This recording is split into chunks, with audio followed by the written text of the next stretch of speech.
राधे राधे मेरे प्यारे भाइयों बहनों माताओं व बंधुओं। आज मैं आपके लिए लाई हूँ भगवान विष्णु जी की कथा।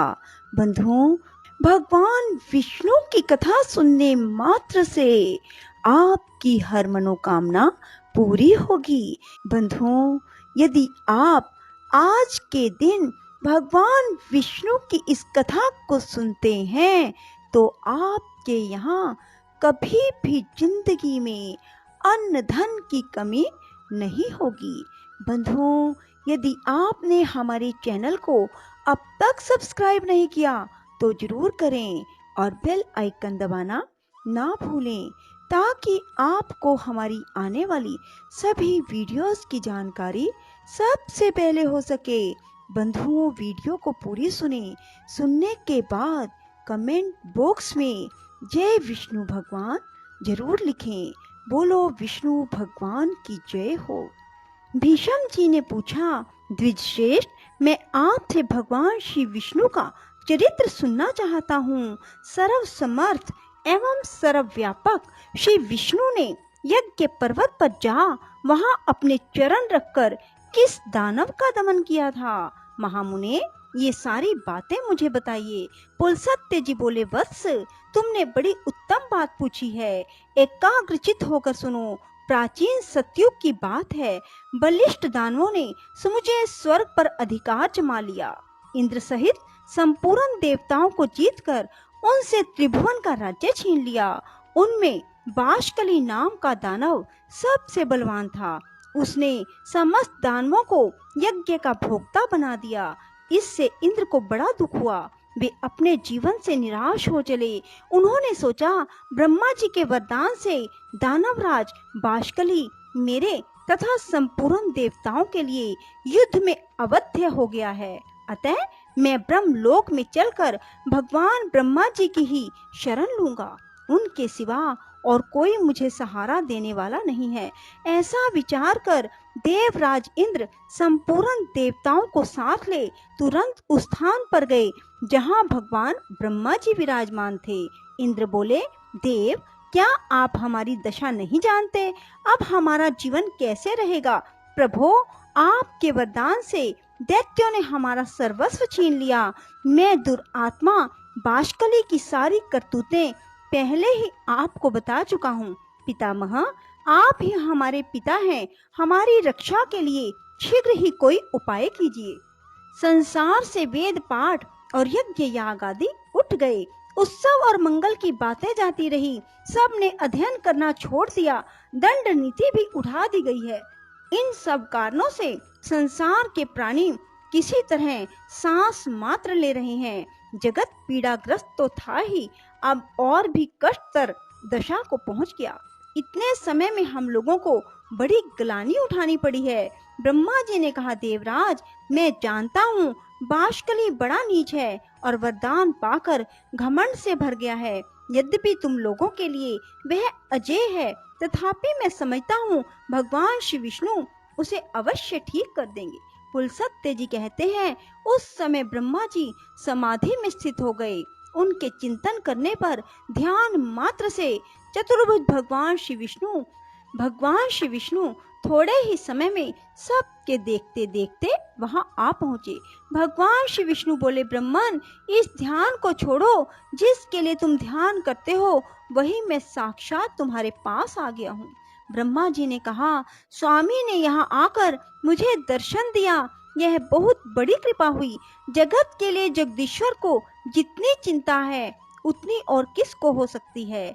मेरी उत्पत्ति भी आपने जगत के लिए ही की थी और जगत की यह दशा, अतः उसके लिए भगवान का यह शुभ आगमन वास्तव में कोई आश्चर्य की बात नहीं है। प्रभो, विश्व के पालन का कार्य आपके अधीन है। इस इंद्र का राज्य बाष्कली ने छीन लिया। चराचर प्राणियों के सहित त्रिलोकी को अपने अधिकार में कर लिया। केशव, अब आप ही सलाह देकर अपने इस सेवक की सहायता कीजिए। भगवान श्री वासुदेव ने कहा, ब्रह्मन, तुम्हारे वरदान से वह दानव इस समय अवध्य है, तथापि उसे बुद्धि के द्वारा बंधन में डालकर परास्त किया जा सकता है।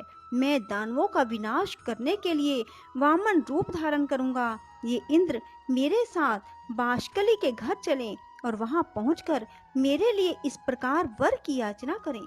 राजन, इस बोने ब्राह्मण के लिए 3 पग भूमि का दान दीजिए। महाभाग, इनके लिए मैं आपसे याचना करता हूँ। ऐसा कहने पर वह दानवराज अपना प्राण तक दे सकता है। पितामह, उस दानव का दान स्वीकार करके पहले उसे राज्य से वंचित करूंगा, फिर उसे बांधकर पाताल का निवासी बनाऊंगा। यूं कहकर भगवान श्री विष्णु अंतर्ध्यान हो गए। तदंतर कार्य साधन के अनुकूल समय आने पर संपूर्ण प्राणियों पर दया करने वाले देवादिदेव भगवान ने देवताओं का हित करने के लिए अदिति का पुत्र होने का विचार किया। भगवान ने जिस दिन गर्भ में प्रवेश किया, उस दिन स्वच्छ वायु बहने लगी। संपूर्ण प्राणी बिना किसी उपद्रव के अपने अपने इच्छित पदार्थ प्राप्त करने लगे। वृक्षों से फूलों की वर्षा होने लगी। समस्त दिशाएं निर्मल हो गई। सभी मनुष्य सत्यपरायण हो गए। देवी अदिति ने 1000 दिव्य वर्षों तक भगवान को गर्भ में धारण किया। इसके बाद वे भूत भावन प्रभु वामन रूप में प्रकट हुए। उनके अवतार लेते ही नदियों का जल स्वच्छ हो गया, वायु सुगंध बिखेरने लगी। उस तेजस्वी पुत्र के प्रकट होने से महर्षि कश्यप को भी बड़ा आनंद हुआ।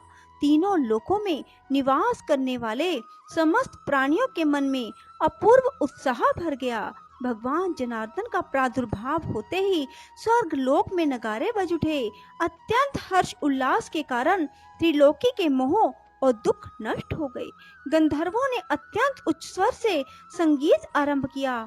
कोई ऊंचे स्वर से भगवान की जय जयकार करने लगे, कोई अत्यंत हर्ष में भरकर जोर जोर से गर्जना करते हुए बारंबार भगवान को साधुवाद देने लगे। कुछ लोग जन्म, भय, बुढ़ापा और मृत्यु से छुटकारा पाने के लिए उनका ध्यान करने लगे। इस प्रकार यह संपूर्ण जगत सब ओर से अत्यंत प्रसन्न हो उठा। देवता लोग मन ही मन विचार करने लगे, ये साक्षात परमात्मा श्री विष्णु हैं। ब्रह्मा जी के अनुरोध से जगत की रक्षा के लिए इन जगदीश्वर ने यह छोटा सा शरीर धारण किया है। ये ही ब्रह्मा, ये ही विष्णु और ये ही महेश्वर हैं। देवता, यज्ञ और स्वर्ग सब कुछ ये ही हैं। इसमें तनिक भी संदेह नहीं है। यह संपूर्ण चराचर जगत भगवान श्री विष्णु से व्याप्त है। ये एक होते हुए भी पृथक शरीर धारण करके ब्रह्मा के नाम से विख्यात हैं। जिस प्रकार बहुत से रंगों वाली वस्तुओं का सानिध्य होने पर स्फटिक मणि विचित्र सी प्रतीत होने लगती है, वैसे ही मायामय गुणों के संसर्ग से स्वयंभू परमात्मा की नाना रूपों से प्रतीति होती है। जैसे एक ही ग्रहपत्य अग्नि, दक्षिण अग्नि तथा आवाहनीय अग्नि आदि भिन्न भिन्न संज्ञाओं को प्राप्त होती है, उसी प्रकार ये एक ही श्री विष्णु ब्रह्मा आदि अनेक नाम एवं रूपों में उपलब्ध होते हैं। ये भगवान सब तरह से देवताओं का कार्य सिद्ध करेंगे। शुद्ध चित्त वाले देवगण जब इस प्रकार सोच रहे थे, उसी समय भगवान वामन इंद्र के साथ बाष्कली के घर आए। उन्होंने दूर से ही बाष्कली की नगरी को देखा, जो परकोटे से घिरी थी। सब प्रकार के रत्नों से सजे हुए ऊंचे ऊंचे सफेद महल, जो आकाशचारी प्राणियों के लिए भी अगम्य थे, उस पुरी की शोभा बढ़ा रहे थे। नगर की सड़कें बड़ी ही सुंदर एवं क्रमबद्ध बनाई गई थी। कोई ऐसा पुष्प नहीं, ऐसी विद्या नहीं, ऐसा शिल्प नहीं, ऐसी कला नहीं जो बाष्कली की नगरी में मौजूद न रही हो। वहीं रहकर दानवराज बाष्कली चराचर प्राणियों सहित समस्त त्रिलोकी का पालन करता था। वह धर्म का ज्ञाता, कृतज्ञ, सत्यवादी और जितेंद्रिय था। सभी प्राणी उससे सुगमता पूर्वक मिल सकते थे। न्याय अन्याय का निर्णय करने में उसकी बुद्धि बड़ी ही कुशल थी। वह ब्राह्मणों का भक्त, शरणागतों का रक्षक, दीन और अनाथों पर दया करने वाला था। मंत्र शक्ति, प्रभु शक्ति और उत्साह शक्ति, इन तीनों शक्तियों से वह संपन्न था। संधि, विग्रह, यान, आसन, वैधि भाव और समाशय राजनीति के इन 6 गुणों का अवसर के अनुकूल उपयोग करने में उसका सदा उत्साह रहता था। वह सबसे मुस्कुराकर बात करता था। वेद और वेदांगों के तत्व का उसे ज्ञान था।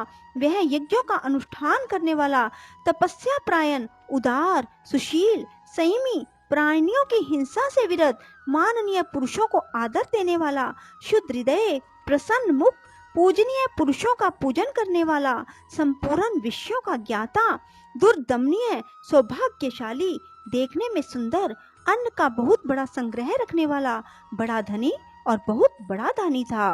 वह धर्म, अर्थ, काम तीनों के साधन में संलग्न रहता था। बाष्कली त्रिलोकी का एक श्रेष्ठ पुरुष था। वह सदा अपनी नगरी में ही रहता था। उसमें देवता और दानवों के भी घमंड को चूर्ण करने की शक्ति थी। ऐसे गुणों से विभूषित होकर वह त्रिभुवन की समस्त प्रजा का पालन करता था। उन दानव राज के राज्य में कोई भी अधर्म नहीं होने पाता था। उनकी प्रजा में कोई भी ऐसा नहीं था जो दीन, रोगी, अल्प आयु, दुखी, मूर्ख, कुरूप, दुर्भाग्यशाली और अपमानित हो। इंद्र को आते देख दानवों ने जाकर राजा बशकली से कहा, प्रभो, बड़े आश्चर्य की बात है, आज इंद्र एक बोने ब्राह्मण के साथ अकेले ही आपकी पुरी में आ रहे हैं। इस समय हमारे लिए जो कर्तव्य हो उसे शीघ्र बताइए। उसकी बात सुनकर बाष्कली ने कहा, दानवों, इस नगर में देवराज को आदर के साथ ले आना चाहिए। वे आज हमारे पूजनीय अतिथि हैं। बोलो विष्णु भगवान की जय। राधे राधे। जय श्री कृष्णा। बंधुओं, यदि आपको हमारी वीडियो पसंद आए तो इसे लाइक करें और शेयर भी जरूर करें। धन्यवाद।